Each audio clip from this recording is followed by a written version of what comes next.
Hello everyone. आज हम लोग एटॉमिक स्ट्रक्चर के क्वांटम मैकेनिकल मॉडल के बहुत इंपॉर्टेंट टॉपिक क्वांटम नंबर्स के बारे में डिस्कशन करेंगे। क्वांटम नंबर क्या है? वेव मैकेनिक्स श्रोडिंगर ने डेवलप किया और एक इक्वेशन दिया था, वेव इक्वेशन। उसके बेसिस पर हम न्यूक्लियस के चारों तरफ इलेक्ट्रॉन के मिलने की प्रोबेबिलिटीज कैलकुलेट करते हैं। लेकिन वो कैलकुलेशन को समझने के लिए कुछ नंबर्स दिए गए जिससे आप ऑर्बिटल की एनर्जी, उसका साइज़, न्यूक्लियस से दूरी, इलेक्ट्रॉन का ओरिएंट, स्पिन, ये सब चीज़ें जान सकते हैं। तो हमने 4 क्वांटम नंबर्स हैं जिनके बेसिस पर ये चीज़ें समझ सकते हैं। वो चारों क्वांटम नंबर्स हैं। पहला है principal quantum number,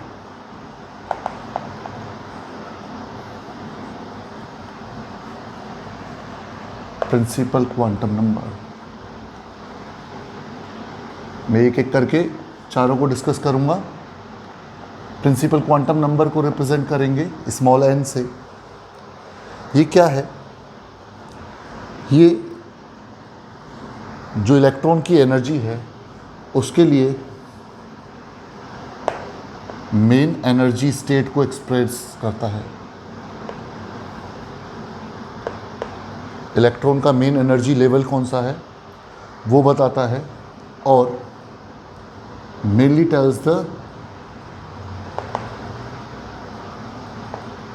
distance of electron from the nucleus.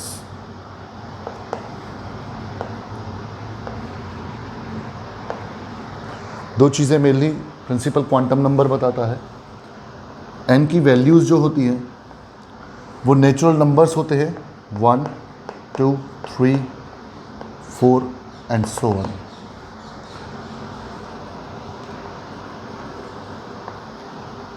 As the value of n increases,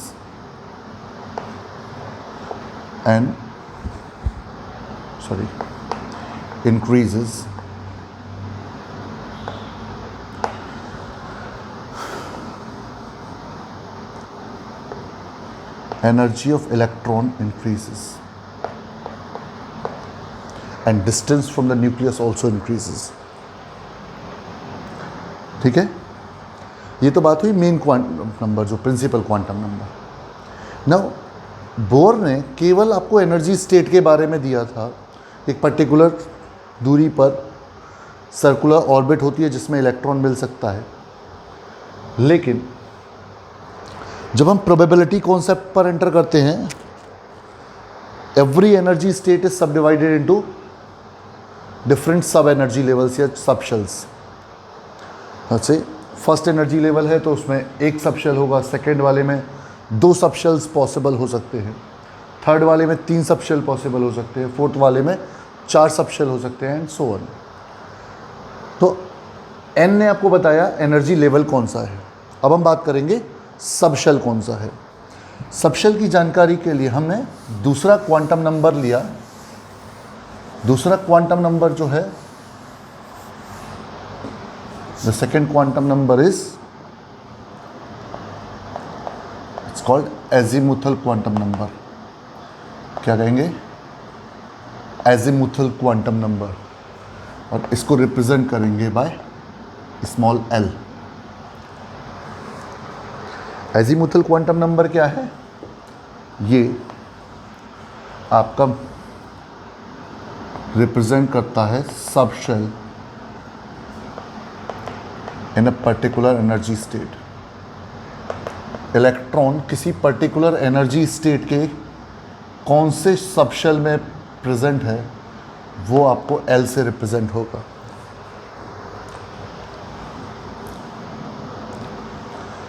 subshell क्या होंगे? जैसे मान लें पॉसिबल वैल्यूज ऑफ L जो होंगे वो डिपेंड करेंगे n की वैल्यू पे, क्योंकि पर्टिकुलर एनर्जी स्टेट की बात कर रहे हैं तो उस एनर्जी स्टेट की n की जो वैल्यू है उस पर डिपेंड करेगी L की value. Are integers or better as to say whole numbers from 0 to n-1। यानी कि अगर मैं कहता हूँ कि फर्स्ट एनर्जी स्टेट है n इज इक्वल्स टू 1 है, n इज इक्वल्स टू 1 है तो l की वैल्यू 0 हो सकती है, 1 तक पहुँचेगी। अगर n इज इक्वल्स टू 2 है, सेकेंड एनर्जी स्टेट है, तो l की जो वैल्यूज़ होंगी वो 0 टू n-1 यानी कि 0 टू 2-1 यानी कि 1 तक, 0 और 1 दो पॉसिबल वैल्यूज़ हैं। दो पॉसिबल वैल्यू मतलब दो सबशेल होंगे, एक सबशेल जिसके लिए l की वैल्यू 0 है और दूसरी जिसके लिए l की वैल्यू 1 है। अगर n की वैल्यू कहता हूँ 3 है तो l would be 0 1 2 3-1 that is 2, तो 3 सबशेल हो गया। अगर n की वैल्यू हम कहते हैं 4 है तो l की पॉसिबल वैल्यूज़ होंगी 0 1 2 एंड 3, तो 4 सबशेल हो गई। अब each value of l represents a particular subshell. मैं उसको ऊपर से क्लियर कर रहा हूँ बोर्ड को। Each value of l represents a particular subshell. कौन सा सबशेल होगा?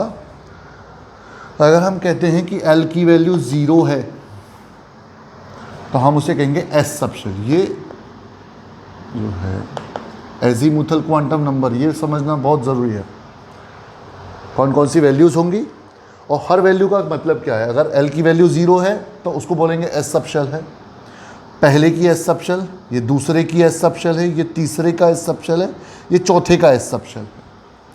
अगर l की वैल्यू 1 है तो उसे हम बोलेंगे p सबशेल, यानी कि 1 वैल्यू 1 के लिए पॉसिबल नहीं है, 1 में p सबशेल नहीं होगा। 2 का p सबशेल है, थर्ड का p सबशेल है, फोर्थ का p सबशेल है, फर्स्ट में p सबशेल नहीं होगा। अगर l की वैल्यू 2 है तो d सबशेल है, और अगर l की वैल्यू 3 है तो f सबशेल है। ये याद रखना है। इस सब किस सबशेल के लिए l का वैल्यू क्या होगा वो आप लोगों को याद रखना होता है। 0 1 2 3 S P D F, S P D F 0 1 2 3 4। चलिए नेक्स्ट, अब इसको कैसे रिप्रेजेंट करेंगे। जब हमारी रिप्रेजेंटेशन की बात आती है किसी सबशेल को, तो पहले हम लिखेंगे वैल्यू ऑफ n, फिर देन सबशेल। कैसे? n is equals to 1, l is equals to 0। तो पहले n की वैल्यू लिखेंगे 1, l0 का मतलब s, तो ये हो जाएगा 1s। n is equals to 2, l is equals to 0, तो n की value 2, l is equals to 0 मतलब s subshell. l is equals to 1 है तो n की वैल्यू 2 है, l की वैल्यू 1 है, तो पहले लिखा n की value, l is equals to 1 मतलब 2p। अगर n की वैल्यू 3 है तो l की वैल्यू 0 हो सकती है, 1 हो सकती है और 2 हो सकती है। For l is equals to 0 आप लिखेंगे 3s, l is equals to 1 के लिए आप लिखेंगे 3p, और l इज इक्वल्स टू 2 के लिए आप लिखेंगे 3d। इसी तरह n इज इक्वल्स टू 4 में आप कर देंगे 4s 4p 4d और 4f। चलिए एक और चीज़,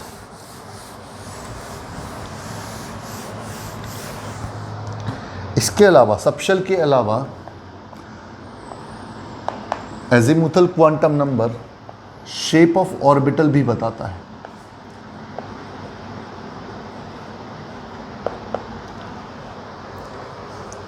शेप ऑफ ऑर्बिटल भी बताता है, मतलब कैसे? अगर s और s सबशेल है तो उसमें जो ऑर्बिटल्स होंगे, s सबशेल से रिलेटेड जो ऑर्बिटल होंगे, the orbitals corresponding to energy of a s subshell for a particular energy level would be spherical. p subshell के करस्पॉन्डिंग जो ऑर्बिटल्स होंगे वो डम्बल शेप के होंगे, कुछ ऐसे। अगर आप बॉर्डर लाइन स्ट्रक्चर बनाए तो कुछ ऐसा हो।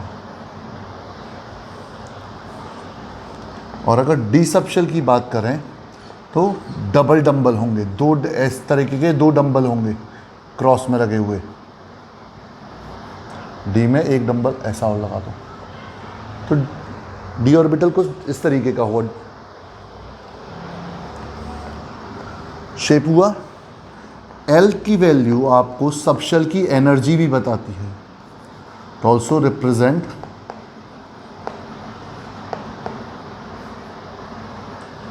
Energy of subshell.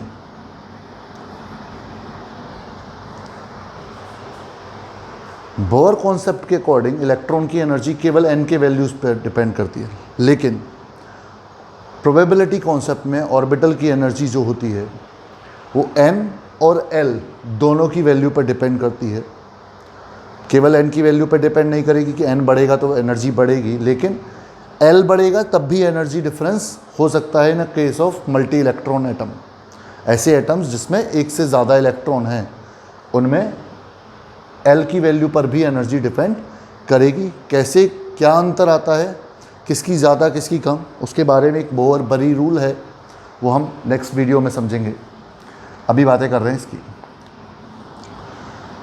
Azimuthal quantum number एक और चीज़ बता रहा है, वो है orbital angular momentum. It also represents orbital angular momentum of the electron.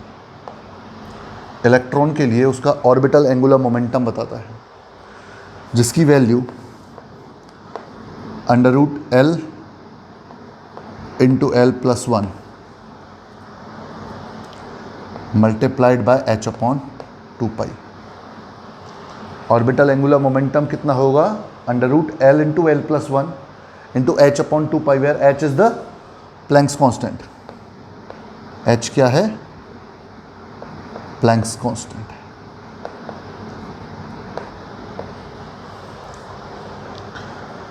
इतनी सारी चीज़ें एंगुलर मोमेंटम क्वांटम नंबर या एजीमुथल क्वांटम नंबर, क्योंकि ऑर्बिटल एंगुलर मोमेंटम बताता है इसलिए हम इसको एंगुलर मोमेंटम क्वांटम नंबर भी कहते हैं।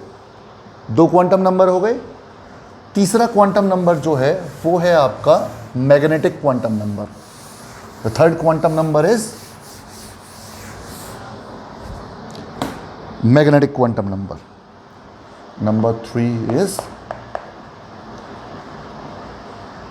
magnetic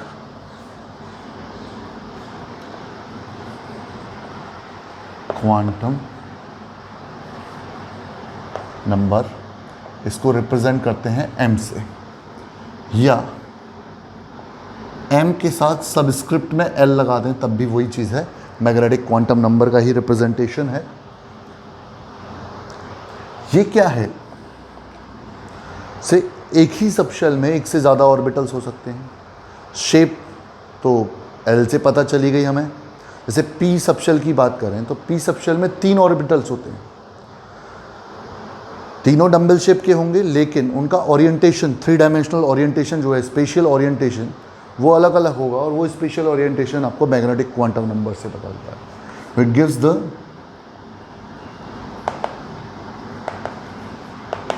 orientation of orbitals in space for a particular subshell, for a particular subshell. It also gives the idea of number of orbitals in a particular subshell. दो main चीज़ें हैं जो मैं m की value से आपको पता चलेंगी। पर्टिकुलर सबशेल, किसी सबशेल में कितने ऑर्बिटल्स हैं और उनका ओरिएंटेशन कैसा है वो। तो m पर्टिकुलर सबशेल पर डिपेंड कर रहा है, तो m की जो वैल्यू होगी वो l पर डिपेंड करती है। तो पॉसिबल वैल्यूज़ क्या हैं इसकी, पॉसिबल वैल्यूज़ वो होंगे integers from -L to +L including 0, -L to 0 to +1। यानी कि अगर मैं एस सब शेल की बात करूं तो L इज इक्वल टू 0 होगा, तो M की वैल्यूज़ जो होंगी वो 0 ही होगी। लेकिन अगर मैं P सब शेल की बात करता हूं तो L की वैल्यू 1 है, L की वैल्यू 1 है, तो M की वैल्यू माइनस L से प्लस L तक, यानी कि -1 to 0 to +1, 3 पॉसिबल वैल्यूज़ होंगी। 3 value, her value of M, every value of M represents 1 orbital. तो यहाँ पर 1 2 3, देर आर 3 ऑर्बिटल्स। अगर M इज इक्वल टू 0 है तो ओनली 1 ऑर्बिटल इज देयर।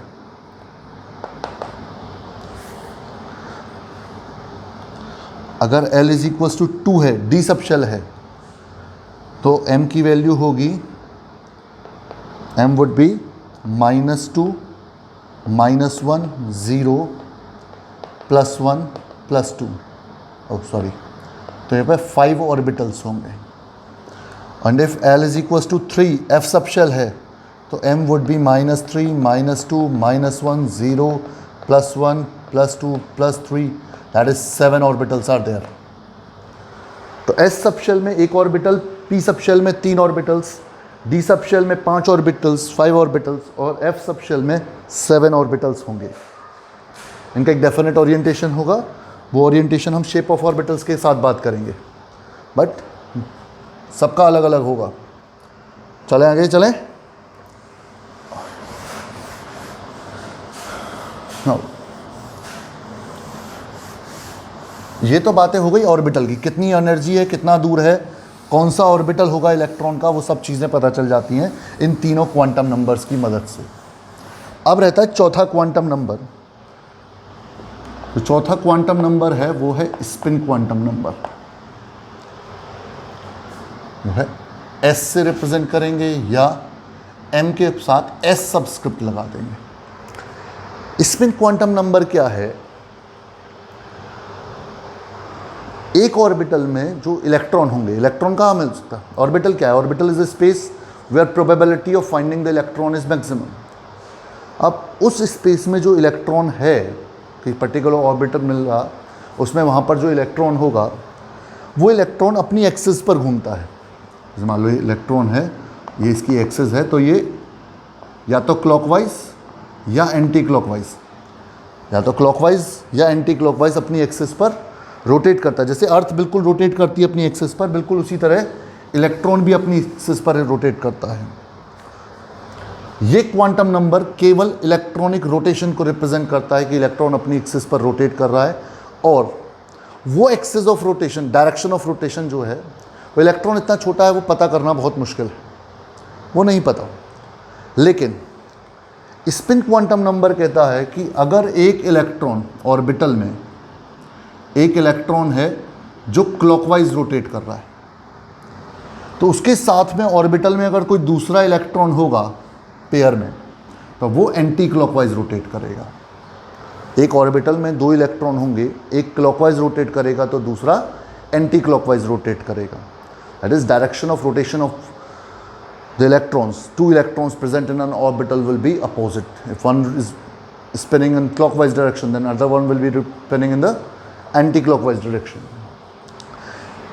क्यों ऐसा? क्योंकि जब इलेक्ट्रॉन चार्ज पार्टिकल है और अपनी एक्सिस पर घूम रहा है, तो घूमते हुए वो एक मैग्नेटिक फील्ड प्रोड्यूस करता है, जिसकी डायरेक्शन, मैग्नेटिक फील्ड की डायरेक्शन उसकी डायरेक्शन ऑफ स्पिन पे डिपेंड करेगी। तो वो कहते हैं कि अगर एक इलेक्ट्रॉन क्लॉकवाइज घूम रहा है तो दूसरा एंटी क्लॉकवाइज घूमेगा, दोनों एक दूसरे के मैग्नेटिक मोमेंट्स को कैंसिल कर देंगे, नेट मैग्नेटिक मोमेंट पेयर का 0 हो जाएगा। इसलिए एक ऑर्बिटल में 2 से ज़्यादा इलेक्ट्रॉन नहीं हो सकते। तो पहली इंपॉर्टेंट चीज़ जो यहाँ आई वो है N orbital can not accommodate more than 2 electrons, more than 2 electrons. और इन दोनों इलेक्ट्रॉन्स के लिए भी विद अपोजिट स्पिन्स। और आपका ये जो स्पिन क्वांटम नंबर है, ये यही रिप्रेजेंट करता है कि 2 इलेक्ट्रॉन्स जो हैं उनका स्पिन का डायरेक्शन अपोजिट होगा। and that opposite spin of electrons is represented by different values of s, which may be written as +12 और -12. अगर एक इलेक्ट्रॉन के लिए स्पिन क्वांटम नंबर हम +12 दे रहे हैं तो दूसरे के लिए -12 होगा. अगर मैं मानना हूँ कि ये क्लॉकवाइज रोटेशन को रिप्रेजेंट कर रहा है तो ये एंटी क्लॉकवाइज को करेगा, बट डेफिनेट नहीं है. अगर एक ही इलेक्ट्रॉन है और मैं उसको कह देता हूँ, अगर मान लो ऑर्बिटल में, किसी ऑर्बिटल में एक ही इलेक्ट्रॉन है और मैं बोलता हूँ उसकी वैल्यू +12 है, तो इट डजेंट मीन कि वो क्लॉकवाइज घूम रहा है. नहीं पता, दैट इज नॉट नोन. वो आइडिया लेकर के नहीं, बट फॉर साइन कन्वेंशन हम मान लेते हैं कि उसको +12 वैल्यू दे दिया. या फिर रिप्रेजेंट करने का एक और तरीका है, आप एक रेक्टेंगुलर बॉक्स बनाते हैं ऑर्बिटल को रिप्रेजेंट करने के लिए, 2 half head arrows in vertical directions, one pointing upwards and the other one pointing downwards. तो अगर एक ही इलेक्ट्रॉन है तो हम उसको किसी एक डायरेक्शन में रिप्रेजेंट कर सकते हैं. ऊपर कर लें या नीचे कर लें, पर करेंगे किसी एक ही डायरेक्शन में.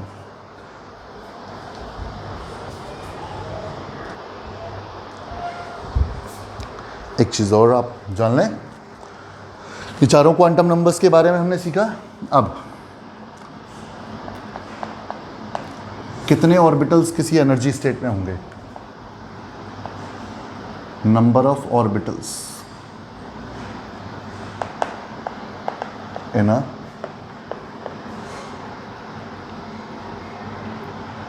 Particular energy state.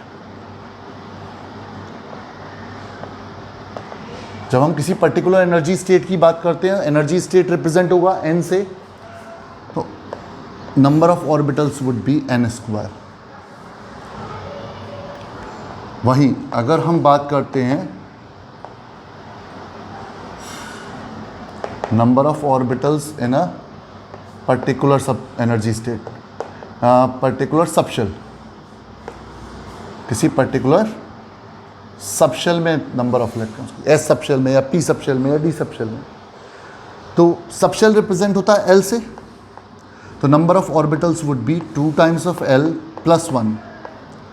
-L to +L हम मैग्नेटिक क्वांटम नंबर की वैल्यू देते हैं, तो वो 2L हो गया, +1 for the value 0. Okay, if we talk about number of maximum electrons possible, number of maximum electrons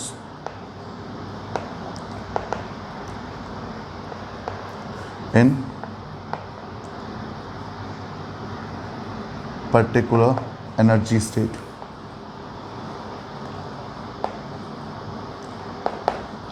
would be orbitals 2n² है, हर ऑर्बिटल में मैक्सिमम 2 इलेक्ट्रॉन्स आ सकते हैं, तो it would be 2n².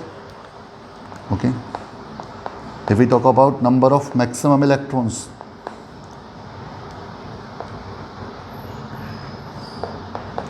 In particular subshell, अगर हम subshell में कितने इलेक्ट्रॉन्स हैं उनकी बात करें, तो वही है, ऑर्बिटल के नंबर का ट्वाइस कर देंगे, तो 2 times of 2L + 1. तो इससे आप पता कर सकते हैं किसमें कितने इलेक्ट्रॉन्स होंगे, कितने ऑर्बिटल्स होंगे उसके बारे में.